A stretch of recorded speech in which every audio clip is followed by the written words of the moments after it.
want this to be a chain reaction, but our principle for focus here at the Pro Football Hall of Fame is this right down here. Our purpose is to be the most inspiring place on the earth. The most inspiring place on the face of the earth. If Disneyland's the happiest place on earth, we want to be the most inspiring place on earth. And let me share with you, if I could, where that comes from. When I came here, I had no idea that there would be people coming through those doors every day who were coming in. And they're not going to be here 6 months from now. And for whatever reason, believe it or not, they want to come to Canton, Ohio to go through the Pro Football Hall of Fame. And this happens to us on a regular basis, doesn't it? You know, I shared some places, I think I shared with Vinny, a good friend of mine is the #2 guy at ESPN, and he sent me an email saying, hey, one of the young ladies that works for us here in Bristol, Connecticut, her dad is terminally ill with cancer, and you know, his last wish is to go to the Pro Football Hall of Fame. Can you take care of him? I'll let you know a little secret, I'll let him in for free. We gave him a shirt, went down and took a picture for him. We had a docent take him on a tour, but frankly, it was kind of what we would do for anybody, but we wouldn't let him in for free, but we'd treat him, you know, very well. She wrote me back this letter that I have and I will always have as long as I'm here. She said, thank you for your staff. Your staff was wonderful. Everything was great. And she said this. She said, thank you for giving me the best day of my life that I will ever have with my dad. So I'm here to give you.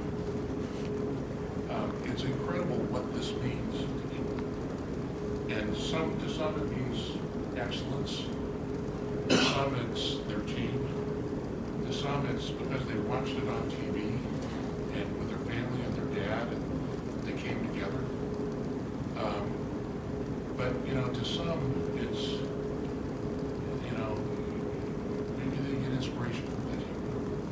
Whatever it is, this has the potential that we want to make it the most inspiring place. This is a little bit of you know, what's going on. You know, the NFL is, you know, the most watched show in Super Bowl history.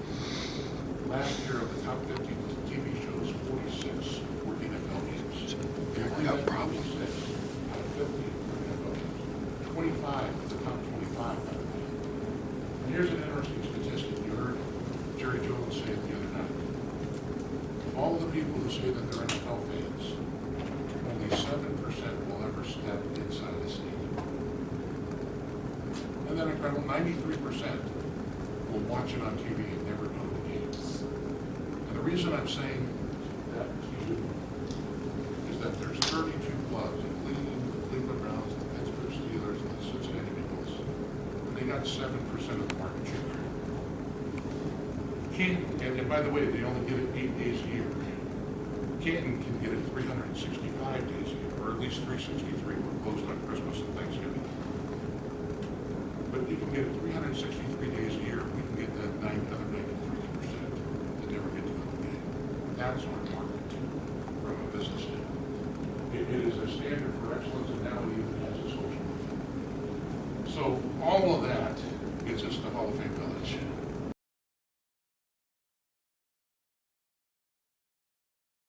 This is those fields. Ultimately there'll be 9 fields up there, 1 in the stadium, 1 indoor at the Center for Excellence and Performance Center, and 1 outdoor. So there'd be a total of 12 fields in this area. And they could be divided up, so eventually if you're talking about youth football, you know, which is frequently paved on a 50-yard field, it could be 24 fields at a time. This is what's under construction right here, 3 fields over here, this area right here, and this fan plaza. The field was lowered by 12 feet and brought closer to the hall by I'm not sure, I'm guessing about 40 feet. About 40 feet. And the goal was to connect the hall and Tom Benson Hall of Fame Stadium, because our architects were the same guys who did Cowboy Stadium, Jerry Jones Stadium, AT&T Stadium. They're also doing the new stadium in Los Angeles. They also did the new Minnesota Stadium, where the Super Bowl will be 2 years. They are the best in the business. Yeah, their response was that the stadium and the hall kind of are like two old people sitting back to back, not talking to each other. So the question was, how can we integrate this? And again, do a lot of stuff with this. And, you know, this will make this Symphony Center here better, you know, from that standpoint. There's ultimately going to be potentially a parking structure out here. We think it makes the school stronger and more vibrant. And, because we think we can have a lot of programs with students there. But it really connects the hall to all these areas. This area right here is kind of a central area to where you hit the hotel, the Center for Excellence, you know, the Main Street Hall of Fame, this area, and then ultimately Hall of Fame NFL experience out here, closest to the freeway. This is Legends Landing up here, you know, potentially there. But it shows a little bit how this integrates, and it does become a little bit of a village from that standpoint. It's not meant to compete with downtown at all. But it is going to be this center for football, which we hope people will come to, and ultimately downtown by connecting it together. This is the fan plaza that's being built right now. Right here and right out in front of the hall. My office is right here in that window, and you can kind of see out there. But the stadium itself will be kind of a bowl. No longer will it be, you know, two 45-degree angle stands, you know, between the goal lines, or a high school stadium in which an NFL game is going to be played. This is going to be a small venue NFL stadium in which high school and college games are going to be played. So that's pretty exciting for us. This is the fan plaza right there, and there will be a plaque to Mr. Fawcett, explaining who he is, and a statue to Mr. Benson, you know, in recognition of his gift there. This is the hotel. It's not going to look like this, but it will be about this size. Behind it is a 500-seat conference center. And I think this area really needs a 4-star, 5-star hotel. When our two teams come here, it's a situation where they have to stay in Cleveland because there's no 4-star, 5-star hotel, which is required according to the collective bargaining agreement. We're not going to have the rookie symposium here this year. And one of the reasons is because they had to stay in Aurora and bus down here. You know, but we're going to do other things with the rookies and the teams to make up for that. With this hotel, I think will help everybody downtown, everybody in this region, from Akron on down. And there will be some stuff across it. This is the Legends Landing, and it shows a little bit of what a cool place it's going to be. It will be football themed throughout, so its dining room will be, kind of tailgate area. There's some guys I worked with on this. They were, if you're in this business, it's very affinity driven. The Jewish homes, the Catholic homes, the Covenant homes. Now some of the universities are building them. But there's a group that we work with who represent the U.S. military, so they have Fleet Landing in Jacksonville, where all the former officers come, and that's kind of their senior home, and it's built like a ship. Falcon Landing for the Air Force in Virginia is built like guys who are, flying planes. There's planes inside the dining room. But the fitness center, kind of again, is a football theme for this. This is that National Youth Sports Complex. This will be bermed right here, so parents and kids and fans can sit on it on either side. It'll be lighted, like I said, synthetic fields, so they'll be used all the time. And when they're not being used by us, they can be used by the school district and by other kids here. Because again, our primary time is going to be from Memorial Day to Labor Day. And that happens to be a time, for the most part, that the school is out. So they can use it when we're not using it. When they're not using it, we can use it. And that's how 1 + 1 ends up being hopefully 8 or 9 or 10 out of that. This is the Center for Excellence. This is that indoor facility where in the future we would have the Gold Jacket dinner. This is the Center for Excellence right over here, where we think we've got some pretty good football groups that are moving to town that we're working on in a big way. This is a video board that is the entire side of this building. And as many of you know, we're in discussions with Altman about having a performance center right there that would help athletes perform better. It would help people rehab from injuries better. Occupational therapy would be there. Safety and research. We're working with helmet manufacturers and other guys on things like that. but that overlooks the stadium. This shows a, oops, excuse me, I'm sorry.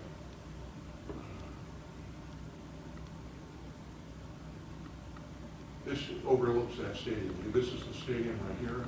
So it shows you how big that video board is going to be. And it's really going to be state of the art. This is that performance center. It's a 100-yard field indoors. It's kind of got, for lack of a better word, a garage door that opens up to another 100-yard field out here. But it shows, you know, that this could be a basketball facility here that would seat 6,000 right here. It's also flat convention space. So the home show, the auto show, things like that, you know, that right now has to pass by the Civic Center could come and more residents could be part of that. We're talking obviously, along with the mayor, to the Canton Charge about potentially being here. Attractions. Again, one of the things they're talking about is, you know, racing the 40-yard dash against, you know, your favorite Hall of Famer. You can, like we did last year, somebody jumps out of an airplane and parachutes down and delivers the ball to midfield. Well, if you're, you know, a San Francisco 49er fan, they could read it and you could fly over the Golden Gate Bridge on your way to Levi Field, you know, down in Santa Clara. But it would, if you're a Packer fan, it would be Lambeau Field from that standpoint. You know, the economic impact, you guys know these numbers, they're not our numbers. Convention Sports and Leisure came up with them. But it's, at its peak, could be 13,000 jobs. And I actually took a field trip to Branson, Missouri. Anybody here been to Branson, Missouri? Not a soul. I have. Okay, there you go. What'd you think of it? It was exciting. It was something different. It is a community of 7,200 people, where 7.5 million people go every year. And the closest airport is an hour, 20 minutes away in Springfield. And it's pretty much third-rate entertainment, isn't it? I mean, it's not Donnie and Marie Osmond, it's the three other brothers that you don't know. You know? But there's a lot of, you know, every night there's a lot of it. And they're generating a lot of sales tax and a lot of property tax and a lot of other things for residents. So, you know, my view is if they can do it, think of what we could do with what we've got. So kind of in conclusion here, you know, from that standpoint, there's a couple of key considerations that we're working on right here. One is that every second counts. We work really hard here because we think every day counts.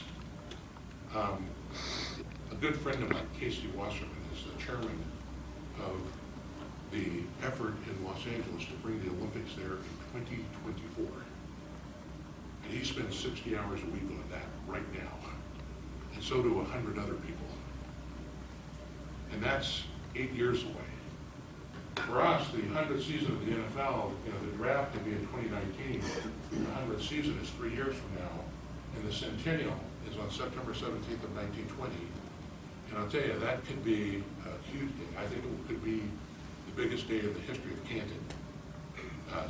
Possibly the biggest day in the history of the NFL. And 2 years ago, I don't know the number for now, but I know that in Arizona, the Super Bowl was deemed to have an economic benefit of $782 million.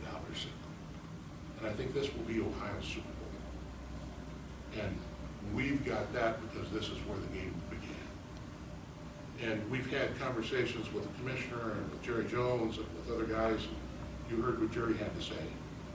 But sometimes I don't think that people here understand what this could do for the community. If we work for it and get it, it will have an impact. You know, I was on a small committee for the LA Olympics, and this will be like our Olympics. But that was in 1984, and now it's 2016, 32 years later. And I'll tell you, there are facilities that are there because of that time that are still impacting the community. And I think this could impact us forever, but frankly, every second right now counts for us, and our guys treat us like that. Another consideration is the talent and capital. I mentioned this earlier, is that people are coming in. No one person is going to write a check for this, but we're bringing a lot of people that's got interest in God stuff. Some of that's Stu Lipner, some of that will be other developers that participate, some of that's Tom Benson, some of that will be other gifts that come to it. But I think that not just the capital, but the talent that's coming to Canton is profound. And I don't think it would ever come here otherwise. I want to congratulate you on your comprehensive plan.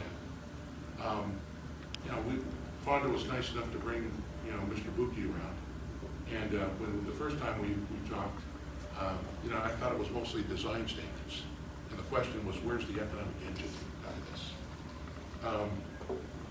But I think, you know, the old adage, if you don't know where you're going, any plan will get you there. But now you've got a place of where you're going and what it can be. You know, the leakage with downtown.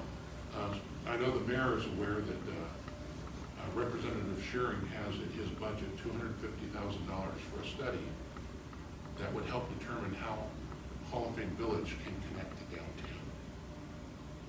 And, you know, all we want to know is we're deeply committed to that. Whether it's through the park system, whether it's through Fulton or 12th Street, like Charles Buki recommended, we are deeply committed to it. And I do think that someday this thing has the potential to throw off a lot of money. Charles Buki came in here one day and said, you know, his plan was, you know, downtown, Mercy, Altman, the Hall of Fame, and the Shores. And he said, here's my idea, the NFL should adopt the Shores and think of the impact that they could make. And that's a good idea, except that, I don't know if you've been up to a Detroit Lion game, but they've got their own Shores. And in Houston, they've got their own Shores. And every city has an area that is perceived, you know, that needs help. But I will tell you this, that we're looked at, you maybe heard it from Jerry Jones, as the 33rd NFL team. So as we go forward, this is going to make money, and unlike other projects that I've helped develop, this isn't going in my pocket. This is going into a not-for-profit institution so that the money that you invested in this project can come back to you hopefully 1,000 times ever. And what he talked about was, I think, $500 million. And I think 6 or 7 years from now, this could begin to make a huge dent in that year after year. So for us, the question is, how do we link it? I think I saw an email from was it Mr. Kingman on the Market Square Committee? Mike Kingman, thank you. Yeah, but his response was, you know, let's call Market Square Hall of Fame Square, and let's rename Fulton Hall of Fame Drive, and let's get a name for each Hall of Famer as a street. And I'm not advocating that, but what I am saying is, yeah, it's pretty good thinking in terms of how we can tie it together. We need to be thinking out of the box, and we're open to think everything. And I do clearly want to say, please hear this from me. I know that there's stuff in Canton that is, you know, there's a lot more than just the Hall of Fame. And I know that there's stuff that's a lot more than football. But what I am saying is something that we have that nobody else has. And hopefully it can be a catalytic spark to all those other things that happen. Market Square, like I said, I commend you for that. And I do think, like I said, every second counts in terms of what we're doing. The airport, Rick McQueen is doing a great job out there and, you know, getting it ready. And I'm hopeful that when the commissioner comes in this year, you know, Jerry Jones and the other NFL owners come back and hit that airport, that they'll see that there's a difference there from that scene. The National Youth Football and Sports Complex, we'll get started on that this year. And we'll start running beta projects from that standpoint. Training. 6 weeks ago, 8 weeks ago, Denny and Joanne and some of my team and some of the CBD went to Disneyland, Disney World.